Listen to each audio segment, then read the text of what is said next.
এই পথ যদি না শেষ হয় তবে কেমন হতো তুমি বলো তো। ঠিক এই গানের মতোই এখন পথ শেষ হচ্ছে না বাংলাদেশের আকাশসীমা ব্যবহার করা ভারতের স্পাইস জেটের। ১৯ ফেব্রুয়ারি থেকে স্পাইস জেটের জন্য বাংলাদেশের আকাশপথ ব্যবহার বন্ধ করা হয়।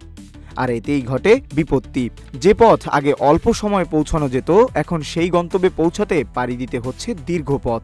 ফলে ওড়ার সময় যেমন বেড়েছে, তেমনি বাড়ছে জ্বালানি খরচও। যাত্রীদের পোহাতে হচ্ছে চরম বিড়ম্বনা।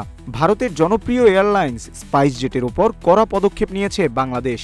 হঠাৎ করেই স্পাইস জেটের ওপর আকাশসীমা ব্যবহারের নিষেধাজ্ঞা জারি করেছে বাংলাদেশ। এর ফলে চরম বিড়ম্বনায় পড়েছে বিমান সংস্থাটি। বাংলাদেশ বিমান চলাচল কর্তৃপক্ষ জানিয়েছে, আকাশসীমা ব্যবহারের ফি বাবদ স্পাইস জেটের কাছে এক বিশাল অঙ্কের টাকা পাওনা রয়েছে। দীর্ঘ সময় ধরে তাগিদ দেওয়া সত্ত্বেও সংস্থাটি সেই বকেয়া এখনও মেটায়নি। ফ্লাইট রাডার 24 এর তথ্য বলছে, স্পাইস জেটের ফ্লাইটগুলো এখন বাংলাদেশের আকাশ এড়িয়ে বিশাল চক্কর দিয়ে গন্তব্যে পৌঁছাচ্ছে।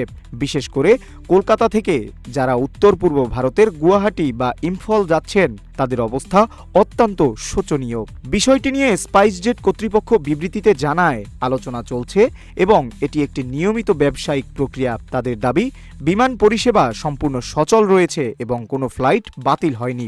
বকেয়া পরিশোধের বিষয়টি গঠনমূলক আলোচনার মাধ্যমে দ্রুত সমাধানের চেষ্টা চলছে।